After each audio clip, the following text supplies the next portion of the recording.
Hello, from all of us here at Action Ethiopia, I'd like to wish you a very happy Christmas and New Year. People are important, especially at this time of the year, and here in the Garagi Mountains we work with a small community of farmers. A nursery has been planted on the edge of the mountain under this podocarpus tree. It has produced some 250,000 tree seedlings, including these apple trees grown from rootstock. Apples are new to the area and will generate new income for people. I was here in November and walked to meet the nursery workers. It was a Saturday morning, and as we reached the end of the track, we came across this market. People were bartering food. Farmers who lived at the top of the mountain brought potatoes and cabbage and bartered for the false banana, the starchy food known as kocho that is eaten at every meal. It's noisy and exciting. Some people have walked for 3 hours down the mountain to do the Saturday shopping. The produce is packed in bundles, often in false banana or enset leaves, ready for the walk home. You suddenly become aware that most of the people here are women. Many Garagi men leave home in their teenage years to seek work in towns and cities across Ethiopia, returning perhaps once or twice a year. These incredibly tough people face a long walk back up the mountain, so very soon the women start to pack up their goods, load them onto their donkeys and head for home. Baharu, who was born locally and heads up this project in Garagi, said, "Why don't we climb up the mountain?" The track meanders past verdant enset plots.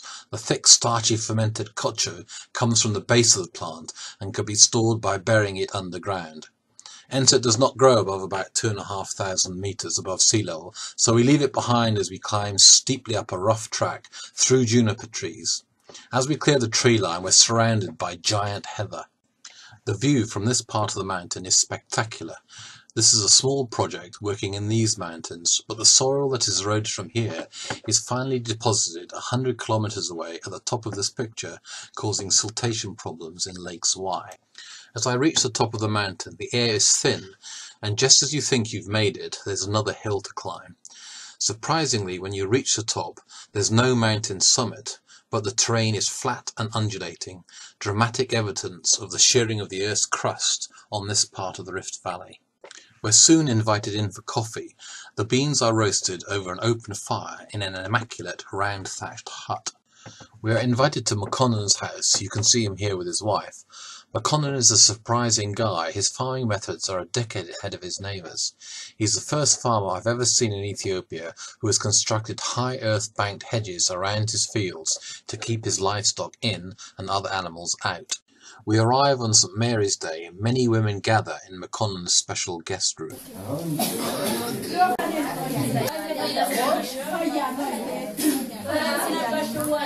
Each woman has brought kocho bread to share. It's an acquired taste, and there seems to be rather a lot of it. I escape outside and talk to McConnon's children. This is Delikesh, his eldest daughter, who delights in her first selfie. It gets dark very quickly, and the temperature drops sharply. We migrate to the warmth of the hut McConnon lives in, and sit around the fire in the centre.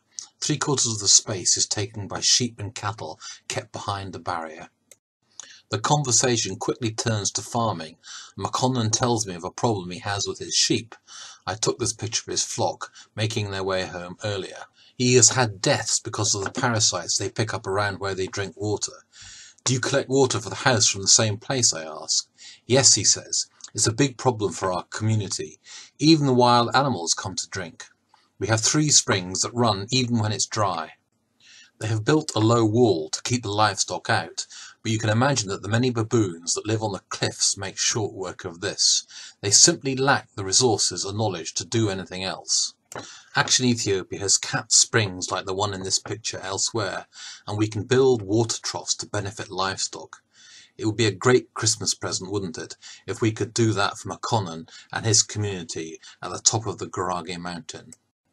I hope you enjoyed that glimpse into the lives of the people in the Garagi Mountain. I'd love for us to get together and cap these 3 springs for McConnon and his community. Clean water is not much to ask for 2015, is it? It'll cost about £3,500 per spring, and based on the principle of many hands make light work, we can do this together. It just takes a few clicks from this page. If you're able to give a one-off gift for Christmas or a small monthly amount for 2015, we can get this done. McConnon has agreed that he and his friends will provide the labour. We will need to purchase the sand and the cement and the specialist skills required to get the job done. Hope you can help. Have a very good Christmas.